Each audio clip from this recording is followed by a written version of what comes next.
What began in June 2024 as a space to amplify autistic and neurodivergent voices has grown into something far bigger. A platform for raw, honest conversations about neurodivergence, disability, burnout, inclusion, mental health, and how our identities shape the way we move through the world. From the start, our mission has been clear: to go beyond the headlines, beyond stereotypes, and explore the real lived experiences that often go unheard.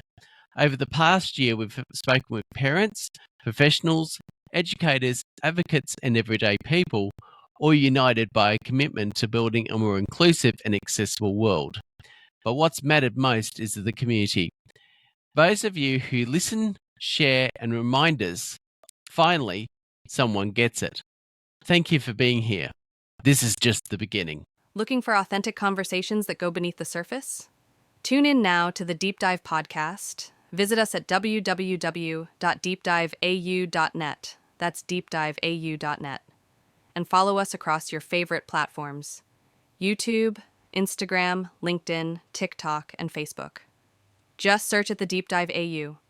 Join us as we dive deep into stories of neurodivergence, lived experience, and creating a more inclusive world. The Deep Dive podcast. Conversations that matter. Stories that connect. This is the Deep Dive podcast.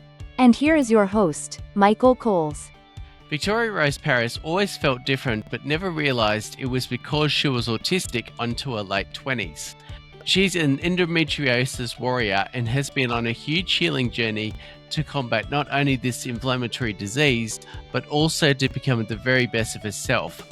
Victoria Rose focuses on empowering neurodivergent women by teaching radical self-acceptance. She uses personal stories and shamelessly raw content to inspire women to use their power and creativity to align and embody their best selves. Victoria Rose Paris, welcome to the Deep Dive. Thank you so much for having me, Michael. I'm very excited to be here. So how do you honour your neurodivergent traits instead of trying to change or mask them? I think that I still do mask them, especially when it comes to social interactions.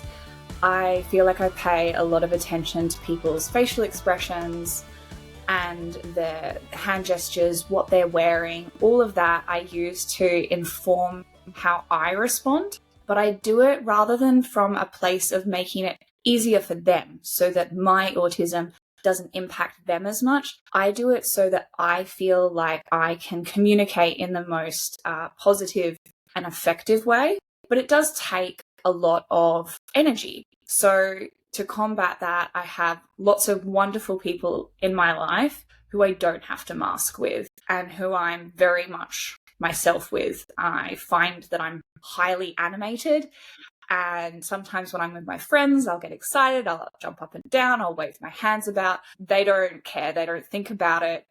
And I think that creates a really good balance that allows me to be myself, but also be effective in society. Can you describe how resistance to change shows up for you and what might it be trying to tell you? Resistance to change. Oh my gosh. I think that I feel resistance to change all of the time.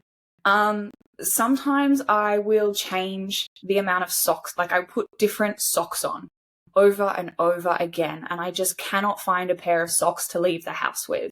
And I think that when I'm doing that, it's not just because the socks are uncomfortable that day because of my sensory issues. It's also because I'm often in a state of stress or anxiety, and maybe I'm not feeling 100% comfortable with where I'm going, or I haven't given myself enough time. So that resistance, I think, is almost forcing me to slow down and to think about looking after my needs and what is important to me.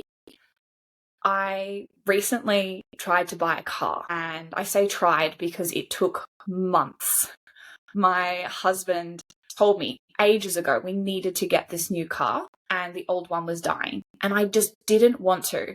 Firstly, I didn't want to spend that much money on a car. I think that it's unjust that we spend a disproportionate amount of our wage on vehicles that are mostly necessary in our world. And secondly, I grew up with these ideas around like buying an old bomb, running it into the ground. And it was very hard to combat that and think, well, that's not necessarily how my world works and my life works now. And then the third thing was money, and spending money on something that I didn't get any enjoyment out of. I don't really love cars. And so doing that felt so paralyzing that I would have preferred to stay in the bomb that was costing more to run than it was worth than buy a new car. So I had to shift those parts of myself. I had to rewire that childhood idea of how you spend money. I had to focus on who I wanted to be and what that person would have done in that moment, and not the way that I was responding, which was with intense resistance. And I needed to align myself to being accepting of that change. And even though it is unjust and it is a disproportionate amount of money to spend on something I feel is a need in our world, that I needed to do it with grace. And that was a lot of internal work, but I found that the resistance to that helped me learn to get over some of my issues and alignment issues with money and childhood programming and grace. So whether it's socks or a car, I find that these things are there to help us become better versions of ourselves. We just have to do the work, which is a pain. Are there any parts of yourself you've hidden to fit in, or how are you working to embrace those parts now? I don't really think I hide much of who I am. I'm very, very raw and honest. It's very embarrassing a lot of the time.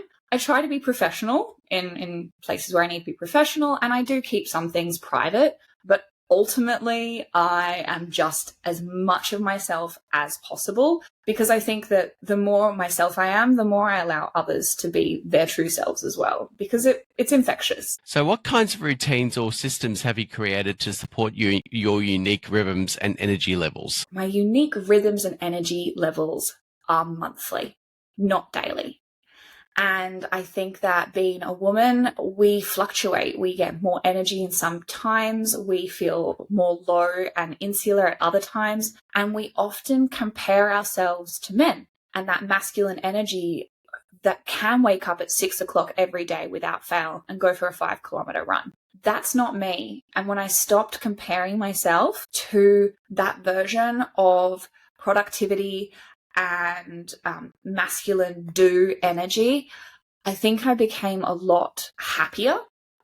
And I found that if I didn't have such a regimented schedule, I'd have less of that resistance and less of that feeling of failure. So now I'll have a day that's blocked out for me to do 1, 2, maybe 3 things. Let's say 3 things in that one day.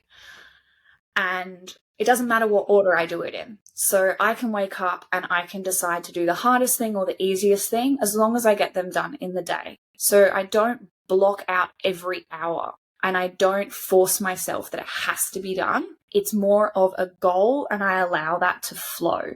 And there's been times in my lives when I have been really regimented and scheduled. When I was in year 11 and 12, every hour of my day was blocked. But it doesn't work like that as an adult. If your car breaks down, you have to take it to the mechanics. You're not going to schedule that in.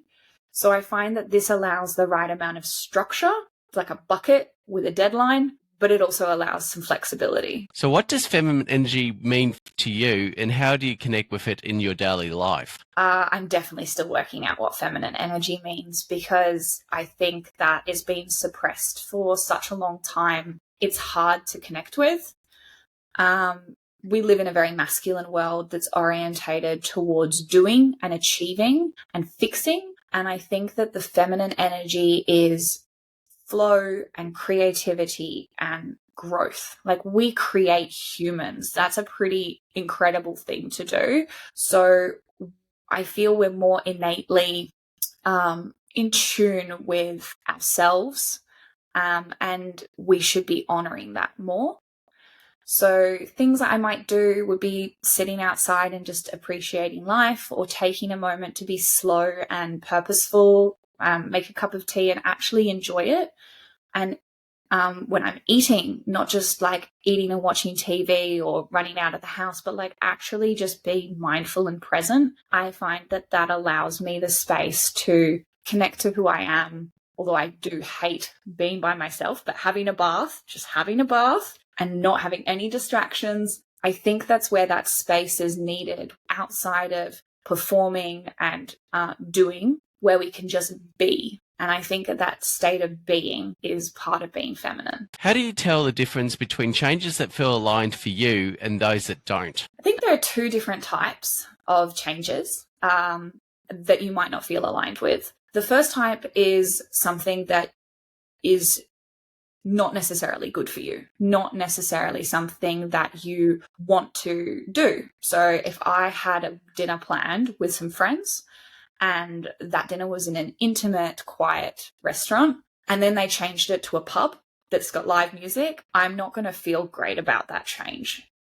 And so I need to decide what is best for me. Is it best that I don't go, or am I able to shift my expectations to meet this new change? Most of the time, I think that you should go anyway, but sometimes it's important to protect yourself and what your needs are and really take that minute to connect and see, is this really in my best interest? The other type of change is the one that is great for you, that you want, that you've been desiring, and it comes and you're terrified of it because it's not necessarily matching where you're at.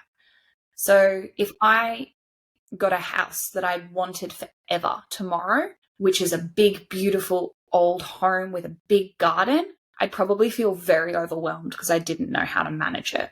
So the things that I would need to do to become more in alignment with that change, it is just an internal choice. You can decide within yourself, but I find the best way is to practice having that as your reality. So before I moved into the big house, I might hire a gardener so that I can see what it's like to manage somebody, because I'm probably not going to be able to do this big garden by myself. I might hire a cleaner to get comfortable with feeling that awkwardness of somebody else in my home and doing something that I should be doing because I'm a self-sufficient woman, you know? So whatever it is that is holding you back, those resistance, you identify them and then you decide, does that align with who you want to be?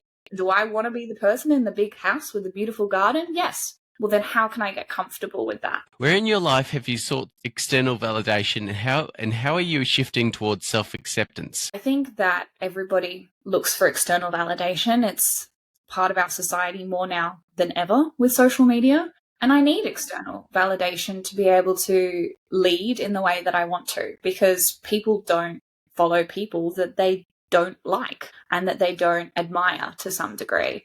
But I try to remove myself from having it as a validating experience and more have it as a means to impact more people. So the more I show up as myself, I get on camera in my pajamas. I get on camera with zinc cream on my face because I want to show people that that's real. That's life. We're not all these put together people. We're not the highlight reel that everybody shows on Instagram.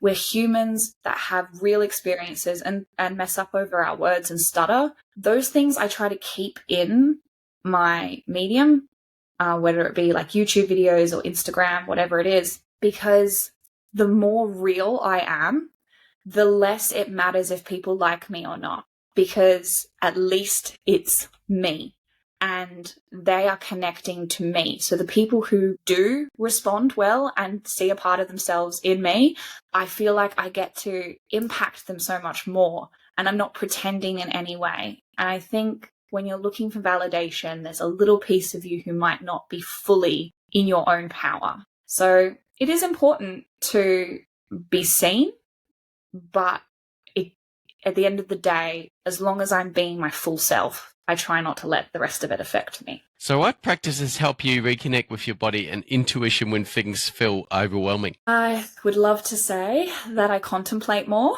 I think contemplation is different to meditation. Meditation, you're focusing your mind on one thing. Contemplating is stopping and being quiet and letting the universe or God or higher power, whatever you want to call it, quantum physics, connect and to slow down your body. So I think that that is the ultimate way There's so much data around how this can help you, but it's really challenging to sit still and to take 20 minutes out of your day to essentially do nothing, right? So on days where I feel like I struggle with that, I try to connect with the little things.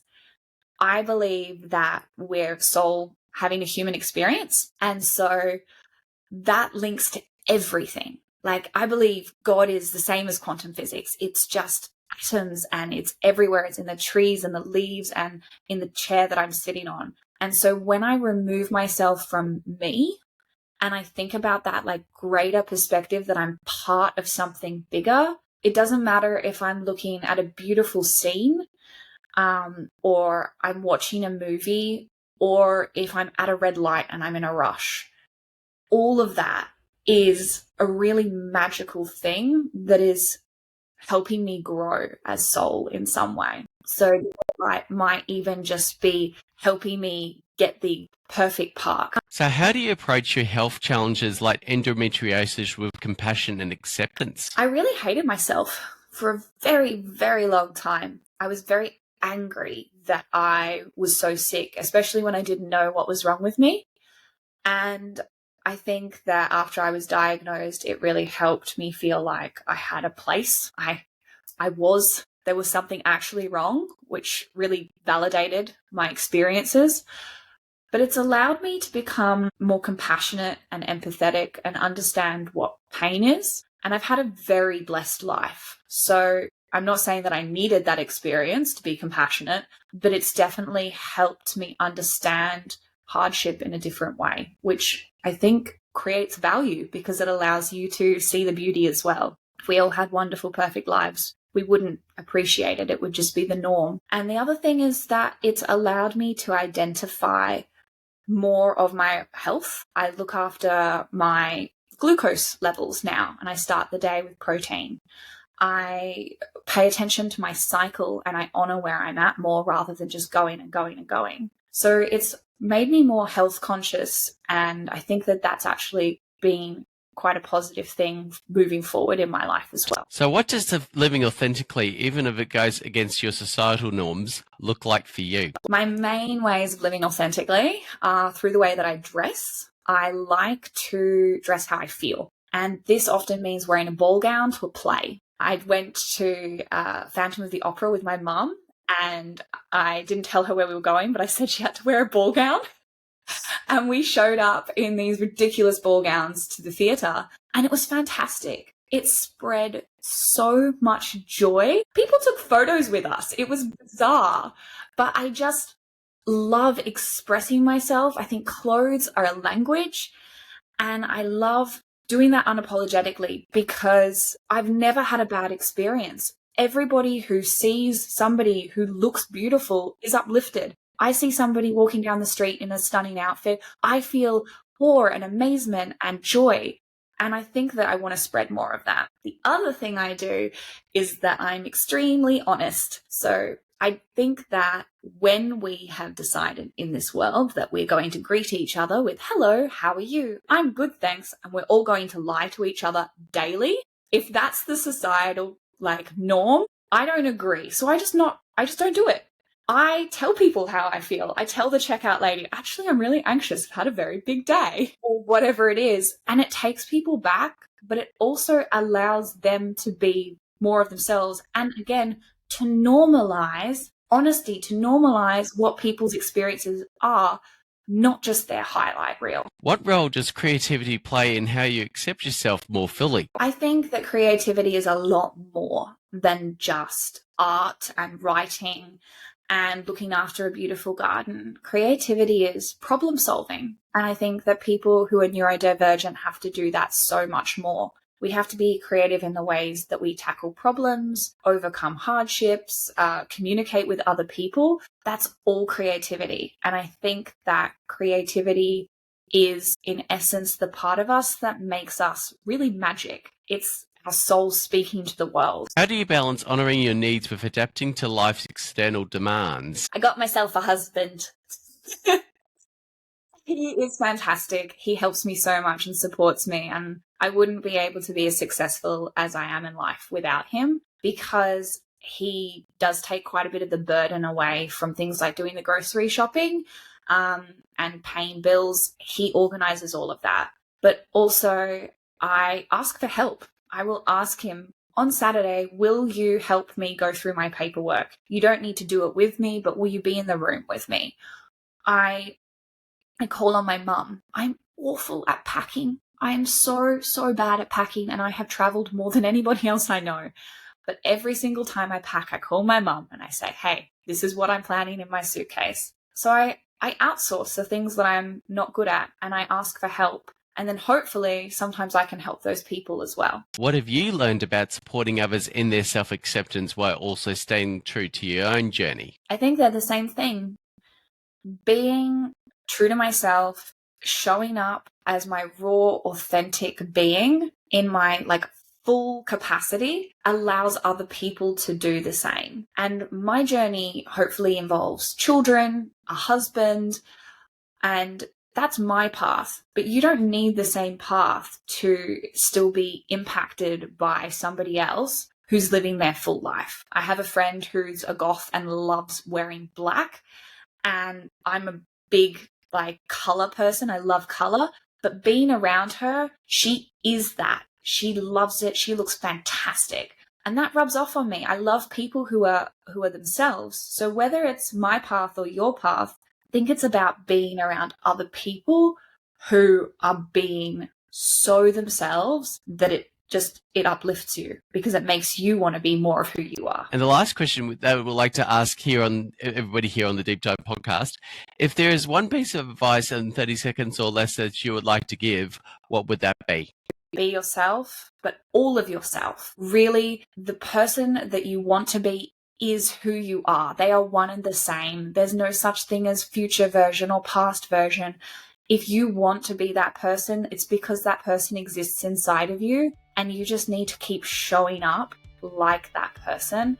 And before you know it, it's just you, and you're going to inspire other people, and it's just going to go on and on and on until we really accept difference in who we are. And Victoria Rose Paris, thank you so much for being part of the Deep Dive podcast today. Thank you so much. It's been such a pleasure. To find out more about Victoria Rose Paris, go to victoriaroseparis.com or go to her Instagram, TikTok, or YouTube at Victoria Rose Paris.